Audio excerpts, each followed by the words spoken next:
क्या है? केवल परीक्षित के लिए ऐसा भागवत बोला गया या आप लोगों के लिए भी? परीक्षित जी महाराज ने 7 दिन के अंदर श्रीमद् भागवत महापुराण तो पूर्ण नहीं हो सकता, लेकिन 7 दिन के ही अंदर सुखदेव जी महाराज ने परीक्षित के हृदय में प्रवेश कर करके और अपने ही पूर्ण ज्ञान को उनमें स्थापित कर देते हैं। तभी संभव हुआ, नहीं तो 7 दिन में कोई भगवान की कथा पूर्ण नहीं हो सकती। कुरुक्षेत्र के मैदान में सेनाओं के बीच में खड़े भगवान श्री कृष्ण कुछ ही समय में अर्जुन को गीता का ज्ञान दे दिया। उतना समय नहीं था बोलने का, इसलिए भगवान की महिमा बड़ी अनुपम और अद्भुत है। महाराज परीक्षित शंकादि महाराज परीक्षित को सुखदेव जी का आदेश हुआ कि गंगा के तट पर बैठ जाओ, आसन लगा लो। ऐसा 7वां दिन पूर्ण हो गया।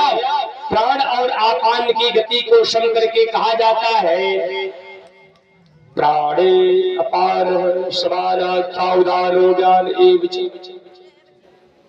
प्राणे अपान, प्राण और आपान की गति को सम करना। पहले तो आप सम करना जानते नहीं, ये प्राण क्या है, जानते हैं कि प्राण और आपान क्या होता है। नासिका में विचरण करने वाली हवा, हवा कितनी प्रकार की होती है? कितने प्रकार की हवा है? कितने लोग जानते हैं? बस यही समझेंगे कि एक प्रकार की हवा है, लेकिन हवा एक प्रकार की नहीं होती। प्राणो अपान समानाख्या उदानो ज्ञान एव च। नाग पूर्वश्च कृंकलो देवदत्तो धनंजय, 10 प्रकार की हवा शरीर में आपके रह रही है। संतों के द्वारा इसको सीखा जाता है। प्राणो अपान समानाख्या उदानो ज्ञान एव च, लेकिन 10 प्रकार की हवा आपके शरीरों में कहां कहां रहती है, इस सदगुरु से बताया जाता है। हृदय प्राणो, हृदय प्राणो, हृदय में प्राण वायु का स्थान। गुदय अपान, मल द्वार में जहां से पैखाना निकलता है वहां अपान वायु, क्योंकि वही गंदगी को अंदर से बाहर करता। भोजन आपने कर लिया, गंदगी अंदर रहेगी तो आपका भला है। क्यों? वो परमात्मा अपान वायु बन करके अंदर के गंदगी को बाहर फेंकते।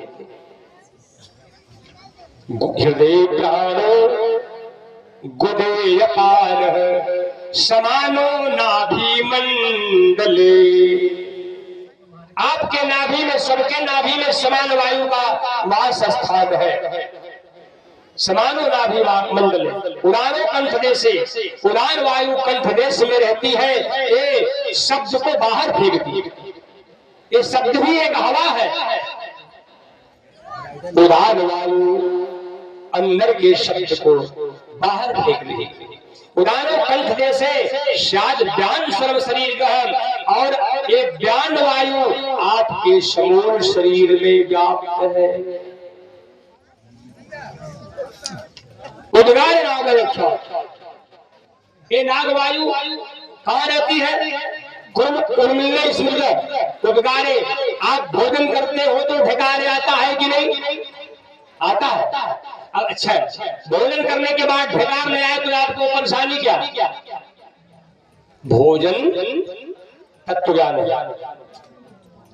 भोजन करने के बाद अगर मुख में ढकार नहीं आए पेट में से, तो इससे हानि क्या होगी? समझ लो, आपका पेट ठीक भोजन करने के बाद अगर 3 बार या 4 बार ढकार नहीं आया तो जान लो कि आपके पेट में गड़बड़ी है। भोजन जहां का तहां जो का तो। अच्छा माता भोजन बनाती हो, भोजन बनाने के बाद चावल को पात्र में डालकर छोड़ दो, भोजन हो जाएगा। जब तक से उसको चलाओगी नहीं, एक ही जगह चावल जाकर बैठ जाएगा और जल जाएगा। लेकिन चावल डालने के बाद नीचे से अग्नि भी तेज होना चाहिए, उछल करता, उछल पुछल करता, और उसको 1-2 बार चला देना चाहिए। उसी प्रकार भोजन आप जब पेट में डाल देते हो तो भोजन अगर एक जगह रह गया, जैसे वो चावल डालने के बाद अग्नि को खींच दो तो अग्नि मंद हो जाती है तो चावल बैठ जाता है, नहीं पक पाएगा। लेकिन अग्नि चलती रहेगी तो चावल पक जाता है। उसी प्रकार भोजन पेट में डालने के बाद उद्गारे उद्गार नाग ढेकार जो आता है ये नाग वायु का काम है। भोजन करने के बाद भोजन को जो है ये उफान देता है, इसको जो है मिलाता है, ढेकार आता है तो चावल पानी आदि आदि सब भोजन एक में जाकर के मिल जाता है। पानी अलग पिए हैं, भोजन अलग किए हैं, लेकिन सारे वस्तुओं को एक में उर्वलन नाग नागा उद्गार नागा उद्गार ढेकार में नाग वायु उन्मिलने अर्थात उन्मिलन में कुर्म वायु का स्थान है। कछुआ जैसे पानी में ऐसे ऐसे जंपी मारता, उसी प्रकार से कुर्म वायु वो कछुए के समान होकर के और भोजन को ऐसे ऐसे पेट में कर देती है, वो सब एक में हो जाता है। उद्गार नाग रखा कुर्म उन्मिलने स्मृता देवदत्तो कैलर भक्तमन्नम भगवान कहते हैं नागा कुर्मस्य कृंकलो देवदत्तो धनंजय। और देवदत्त वायु जो है आप जब भोजन करते हैं क्या देखा उद्गार नाग रक्षा कुर्म उर्मिलने स्मृता और नागा कुर्मस्य कृंकलो और क्रिंकल वायु जो होती है आपके शरीर में वो क्या करती है कि भोजन करने के बाद जमाई जाता है, आपको जमाई जाता है। कुर्मिलने स्मृता देवदत्तो विजंबड़े देवदत्त वायु जो है क्या करती है कि आप जब भोजन करेंगे तो सोने का मन करता है। न जहाती मृतव्यापी सर्वव्यापी धनंजय धनंजय हवा आपके शरीर में जो होती है वो आपके समूह शरीर में व्याप्त है। भोजन के बने हुए रसों को पूरे शरीर में पहुंचा देती है। भोजन पेट में किया लेकिन शक्ति आंख में कैसे आ गई? भोजन पेट में किया लेकिन आप मस्तिष्क में शक्ति कैसे गई? पैर में कैसे गया? लेकिन सर्वव्यापी धनंजय वायु मृतक का भी पीछा नहीं छोड़ती। मर जाने के बाद भी वो हवा आपके साथ साथ श्मशान घाट तक सर्वव्यापी जाती है। इस प्रकार से 10 प्रकार का वायु आपके शरीर में विद्यमान है। संतों ने इसे बताया। इसी आपान और प्राण वायु को गंगा जी के तट पर होकर के प्राण और आपान की गति को सम कर दिए। ये आपान और प्राण, ये ईड़ा नाड़ी, पिंगला नाड़ी, सुषमना नाड़ी, यहाँ 3 नाड़ियां विद्यमान है। ईड़ा और पिंगला, जब तक ईड़ा और पिंगला में ये श्वास चलता है सम विषम रहता है। एक नाक में हवा ज्यादा चलती है, एक नाक में हवा कम चलती है, इसीलिए आप चलते हो। एक में मंद है, एक में तीव्र है, लेकिन जोगी साधना में लीन होकर के आपान प्राण को आपान में हवन करता है, आपान को प्राण में हवन करते करते और ये हवा सम हो जाता है। अब सुषमना नाड़ में चलने लगता है। उस समय प्राणी को संसार का ज्ञान नहीं होता, उन भगवान का प्रत्यक्ष दर्शन करता है और अपने सामने प्रभु को देखते हुए प्राकृतिक का विच्छेद करके अपने शरीर आवरण के अंदर को पार करके और ब्रह्म में जाकर लीन हो जाता।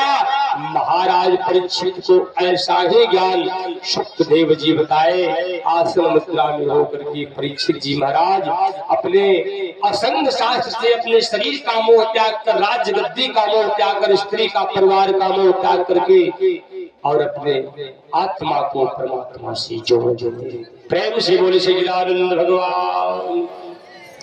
इसके बाद तब तक्षक नाग आया, प्राण शरीर में अब नहीं हो तो ब्रह्मलीन हो गया। तब जाकर के तक्षक नाग उस समय उनके शरीर में डंक मारता है और शरीर जल करके भस्म हो जाता है। प्रेम से बोली श्री आनंद भगवान। इस प्रकार से सुखदेव जी महाराज जी 7 दिन के अंदर महाराज परीक्षित को मुक्ति प्रदान कर दिए। सुखदेव जी यहाँ सनकादि ऋषियों को वहाँ सूत जी महाराज ज्ञान भागवत कथा सुना करके उन सबको मुक्त कर दिए। इसके बाद आनंद हरिद्वार के आनंद घाट पे सनकादि सनक सनंदन सनातन संत कुमार जी महाराज नारद जी जजमान बने हैं। नारद जी को ज्ञान प्रदान करके भक्ति ये दोनों पुत्र ज्ञान और बार आपको जवान बना दिए। आज भक्ति और ज्ञान और वैराग्य से सनकादि ऋषि बोले कि हे ज्ञान। अच्छा तैयारी हो गया क्या? अच्छा जय जय श्री राम। ठीक है पहुंचा। सनकादि ऋषि ज्ञान और वैराग भक्ति से बोले कि तुम लोग कहाँ रहोगे सृष्टि के अंदर? जहाँ भगवान का ध्यान होता, जहाँ भगवान की पूजा होती है, जहाँ भगवान का नाम जप हो, जहाँ साधना चले, जहाँ कथा हो, जिस घर में मांस न पके, जिस घर में शराब बिक्री मांस शराब पीने वाले लोग न हो, जहाँ भगवान का कीर्तन भगवान का गुणानुवाद हो, जहाँ सत्संग हो, जहाँ कथा हो, हे भक्ति अपने ज्ञान और वैराग दोनों पुत्रों को लेकर वहां रहना, तुम सदा जवान तुम भी रहोगी। प्रेम से बोली सजीवानंद। अब आप लोग यही करना, जिस घर में अगर सत्संग होगा, जिस घर में भगवान की कथा चलेगी, भगवान के लिए दीपक जलाए जाएंगे, भगवान के गुण गाए जाएंगे, जिस घर में शुद्धता होगी वही भगवान का वास स्थान होगा। ऐसा जान करके आप लोग संतों के द्वारा ज्ञान प्राप्त करके देखिए, संत से ज्ञान आपको कैसे मिलेगा आप नहीं जानते। ज्ञान को प्राप्त करने का स्वरूप क्या होता है भी नहीं जानते। भगवान कृष्ण अर्जुन अगर ज्ञान सीखना हो तो एक काम कर लेना, कर्मधि पड़ी पाके परिप्रश्न सेवया उपदेशन्ति ते ज्ञानम ज्ञानिन तत्वदर्शिनः। तत्वदर्शियों के पास जाना, उनको साष्टांग प्रणाम करने से, सरलता पूर्वक प्रश्न करने से और उनके नजदीक बैठ करके हाथ जोड़कर प्रार्थना करने से वो मुझ परमात्मा को जानने वाले तत्वज्ञानी तत्व का आपको उपदेश, तुमसे उपदेश कर। अन्यथा इसमें अगर गड़बड़ी आपके अंदर हुई तो आपको तत्व ज्ञान भगवान की भक्ति नहीं मिलेगी। एक व्यक्ति की दशा बताता, एक गांव में एक डिप्टी साहब रहा करते थे। कुमिला शहर में एक दुर्गापुर नामक गांव था। कुमिला शहर में दुर्गापुर नामक एक गांव था। उस गांव में बहुत सारे साधु भाव के लोग रहा करते थे। एक संत भी उस गांव दुर्गापुर में रहते। बहुत सारे सत्संगी लोग जैसे आप कथा सुनने आए, उसी प्रकार दुर्गापुर गांव में सत्संगी कथा सुनते। कुमिल्ला शहर का रहने वाला डिप्टी साहब वो वहां के शासक साहब थे। एक सत्संगी कुमिल्लापुर से प्रतिदिन आता, कथा सुनता और जाता था कुमिल्ला शहर। और वो सत्संगी उन्हें डिप्टी साहब का मित्र था। डिप्टी साहब से बोला, साहब एक महात्मा आए हैं, बहुत अच्छा कथा कहते हैं दुर्गापुर गांव में, आप भी कथा सुन लो। वो बोले डिप्टी साहब एक पाखंडी सब लोग होता है, इसी तरह जटा जी को बढ़ा कर आ जाते हैं और नाना प्रकार का अपवादी बाती। तुम जाओ मैं नहीं जाऊं। नहीं चलकर एक बार को देखो। बहुत प्रश्न करने के बाद डिप्टी साहब आए। सत्संग ऐसे ही हो रहा था। वो सत्संगी महात्मा को प्रणाम करके सामने जाकर के भावपूर्वक भगवान के ध्यान में बैठ गया, पूजन कर लिया और कथा सुनी। डिप्टी साहब आए हैं, खड़े हैं, वो देख रहे हैं कि मैं तो साधु हूं, हमें कुछ नहीं कहता। महात्मा भी देखते हैं कि कोई साहब आ रहे हैं, खड़े हैं, वो भी देखते। डिप्टी साहब सोच रहे कि हमसे कोई कुछ बात नहीं करती, हमसे कोई कुछ कहता नहीं, हम साहब हैं कहां बैठे। मन में सोचते सोचते साहब को आया कि चलो हम तो साहब ठहरे, नीचे तो बैठ नहीं सकते। देखना ज्ञान किसको प्राप्त होता है, किसको नहीं प्राप्त होता है। हम नीचे क्यों बैठे, हम तो साहब ठहरे। धीरे धीरे वहां से बढ़ते बढ़ते मंच के पास आ गए। सोचते हैं कि नहीं हम नीचे नहीं, कोई कुछ नहीं कहता, सब लोग देख रहे आश्चर्य की बात की डिप्टी साहब मंच के पास क्यों, हो सकता है स्वागत करने जा रहे हो। लेकिन डिप्टी साहब जूता पहले ही जिस आसन पर महात्मा कथा कहते हैं उस आसन पर जाकर के बैठ गए। प्रेम से बोलिए सच्चिदानंद भगवान। डिप्टी साहब जूता पहने आ कथा मंच पर जाकर बैठ गए। साहब हुए, देखना ज्ञान कैसे मिलता है या कैसे नहीं मिलता। डिप्टी साहब कथा मंच पर बैठ गए और वहां बैठकर देख रहे हैं। महात्मा ने कहा, संत ने कहा, भाई हे लोगों हरि बोलो, हरि बोलो, हरि गाओ। डिप्टी साहब बोले कि रे हे महात्मा, हरि माने क्या रखा है, इन शब्दों में क्या रखा है। हरि माने सर्प होता है, हरि माने शेर होता है, हरि माने जल होता है। महात्मा इन शब्दों में, महात्मा सोचे कि भाई चलो इनका इशारा। फिर कथा कहने लगे, बेटा हरि बोलो, हरि नाम लो, हरि भजन करो, हरि चिंतन करो। फिर डिप्टी साहब बोले कि उत्तर नहीं मिला। कैसा महात्मा है, उत्तर नहीं मिला। हरि बोलो बेटा, हरि नाम जपो बेटा। फिर महात्मा से वो डिप्टी साहब बोले, ए महात्मा, हरि माने जल, हरि माने शेर, हरि माने सर्प होता है, जिन शब्दों में क्या रखा। फिर बेटा हरि नाम जपो, भक्ति करो, हरि भजन। ऐसी प्रक्रिया लगी है भगवान संत महाराज की। फिर डिप्टी साहब बोले, हे महात्मा, इन शब्दों में क्या रखा। हरि माने जल, हरि माने शेर, हरि माने सर्प होता है। महात्मा ने कहा चुप रह साला। क्या कहा महात्मा ने, चुप रह साला। अब डिप्टी साहब अब खड़े हो गए, जूता पहने हैं, जूता पैर में से निकाले। ये हमको साला कह रहा है, ये पाखंडी है, ढोली है, ये हमको साला बोला। इसका मैं सार हूं। जूता निकाला, वो डिप्टी साहब जूता निकालते हैं और उठा करके उन महात्मा को मारने जाते। तब तक लोग बगल में बहुत खड़े थे। अरे हाँ, ये क्या करते हो महात्मा जी, महात्मा जी कोई क्या करते हो। तब महात्मा जी मुस्कुराने लगे, बेटा वास्तव में तो मेरे साला नहीं है।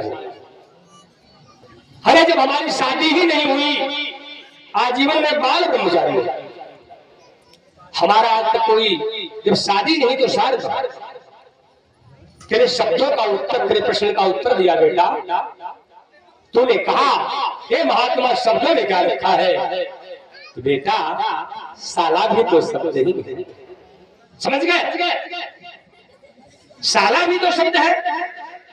इस शब्द से तू गर्म हो गया, इस साला शब्द से तू, इस साला शब्द ने तुझे गर्म कर लिया, जूता निकाला, मुझे मारने दौड़ा। उसी प्रकार से हरि भी शब्द है, समझ गए, हरि भी शब्द है बेटा। जब कोई व्यक्ति अगर प्रेम से हरि नाम जब लेता है तो उस हरि नाम के फल स्वरूप जाके हृदय भगति जस प्रीति, जाके हृदय भगति जस प्रीति, प्रभु का प्रगट सदा तेरी, प्रभु का प्रगट सदा तेरे।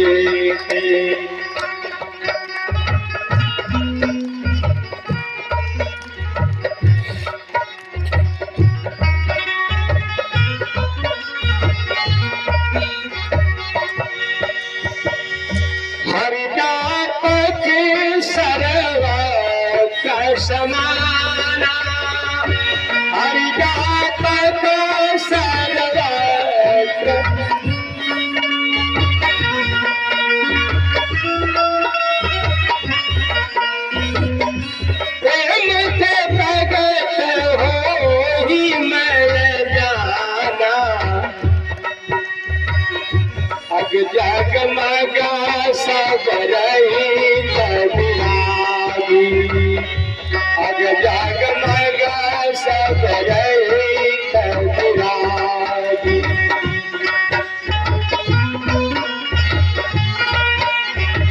प्रेम से प्रभु प्रगटाए जिन्हें, लकड़ी में आग।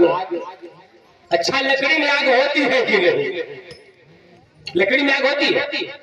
होती है नहीं? अब आता कहां से? लकड़ी में आग होती है। अच्छा, दूध में घी होता है क्या? तो दूध में घी दिखाई पड़ता है क्या? क्यों? जब मंथन पर चढ़ता है तो दूध में से घी आ जाता है बाहर। उसी प्रकार लकड़ी में भी आग है, लेकिन जब रगड़ होगा तो आग। मैं लकड़ी और दूध की बात नहीं करता, आपके शरीर की बात करता हूँ। ईश्वर सर्वभूतानां हृदय देशे तिष्ठति। इस शरीर रूपी यंत्र में और सर्वव्यापी आत्म स्वरूप परमात्मा सबके हृदय में बैठे।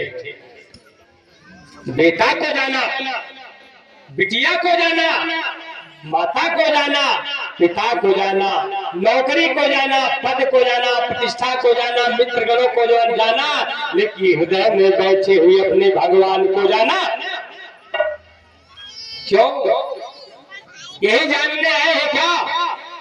अरे जानने आए जिसको, उसको तो आपने जाना ही नहीं। जब माँ के पेट में बच्चा होता है तो 5वें महीने में पैर हो जाता है, और 6वें महीने में माता के कोख में बच्चा तो घूमने लगता है। लेकिन है मलमूत्र के बीच दबाव में है, कष्ट से पीड़ित है, भगवान से कहता है कि भगवान मैं जड़ हूँ, मैं मूर्ख हूँ, मैं दुष्ट हूँ, ऐसा दंड मिलना हमको अति आवश्यक था, लेकिन कृपा कर दो, इससे बाहर करो, मैं आपका नाम जपूं, आपका नाम। लेकिन जब बच्चा बाहर आता है तो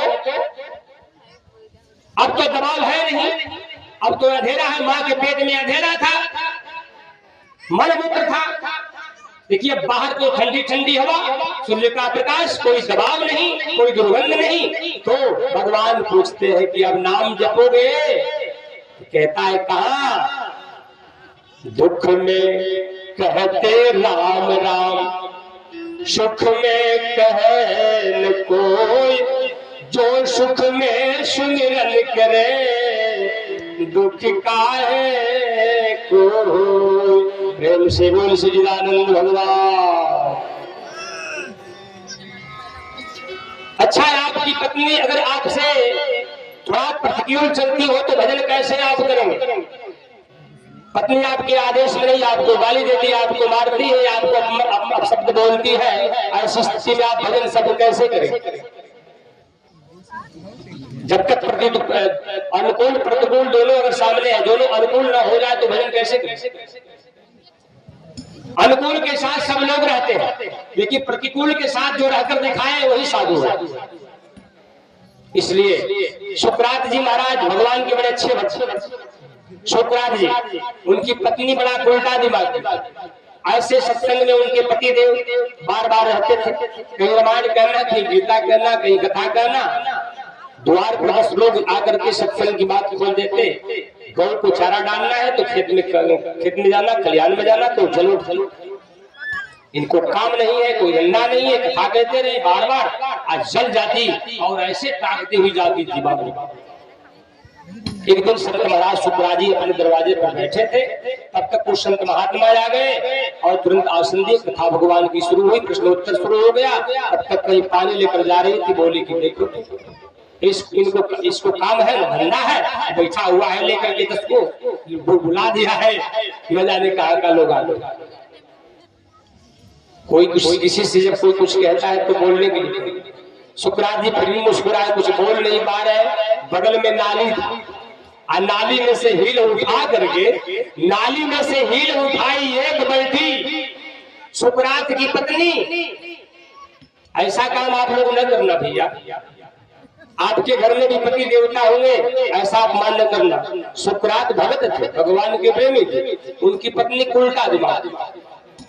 कुछ जब नहीं बोले तो नाली में से एक बाल्टी हील उठाई और एक बाल्टी हील उठा करके और वहां कथा कह रहे मुस्कुरा भी रहे, एक बाल्टी हील ले जा करके उनके सर पर घुरे दे।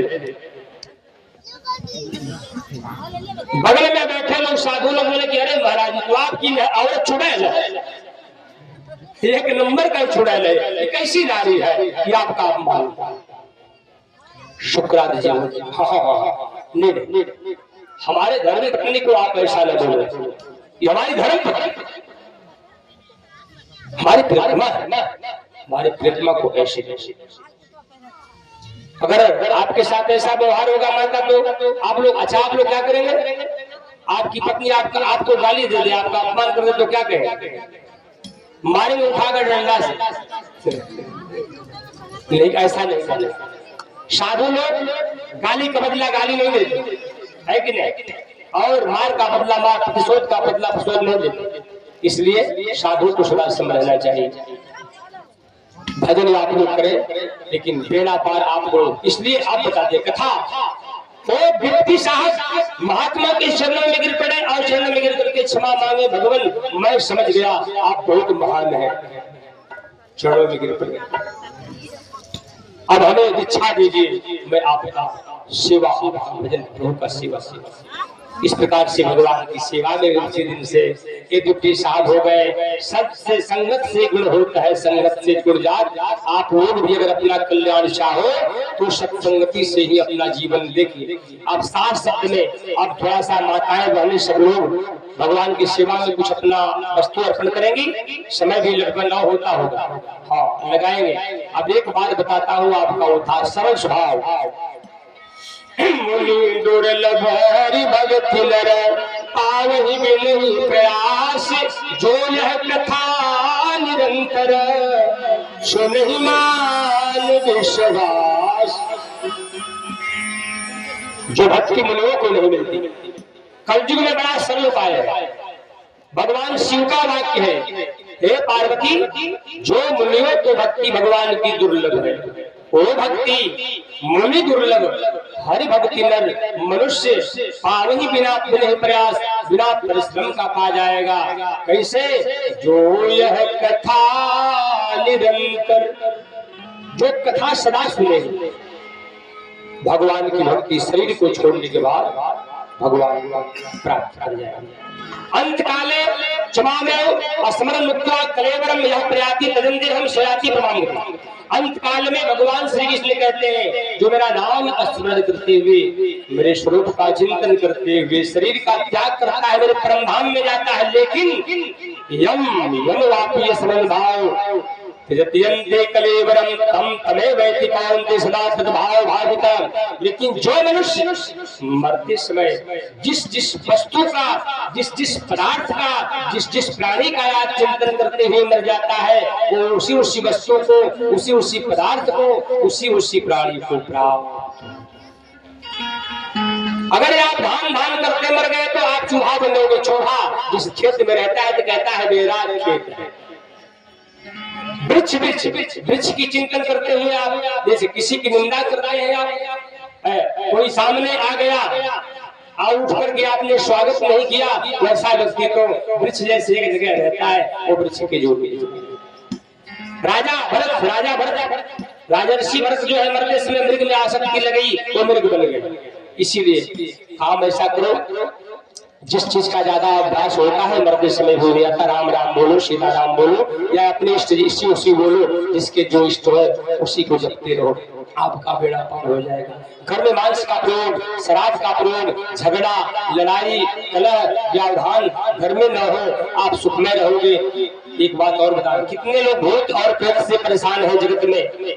भूत प्रेत वहां जाते हैं जहां मांस का प्रयोग होता है, जहां लहसुन प्याज का प्रयोग करने वाला व्यक्ति मरने के बाद प्रेत जोड़ी में जाता है। इस बात को आप लोग बढ़िया समझिए।